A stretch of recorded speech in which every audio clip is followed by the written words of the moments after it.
এয়া চাওক আমাৰ 11 kV লাইনৰ কাম চলি আছে লাইন ফল্টি এয়া ৱালত উঠি নাৰিকল পাত কাটি থাকিবলগীয়া হৈছে পাতবোৰ লাগি থকাৰ কাৰণে এনেকুৱা অৱস্থা হৈছে উপায় নাই আৰু ৱালত উঠি কৰিবলগীয়া হৈছে দাদাহঁতে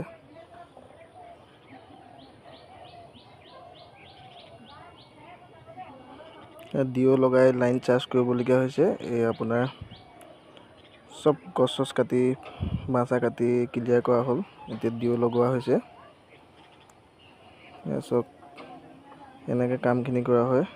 11 kV ডিঅ হয় এইটো মেইন ডিঅ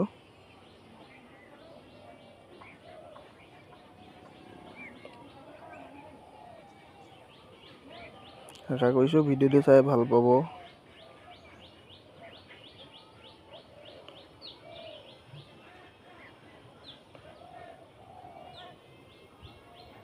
এয়া চাওক ডিঅ লগাই এয়া সম্পূৰ্ণ হৈছে লাইন চাৰ্জ কৰিবলৈ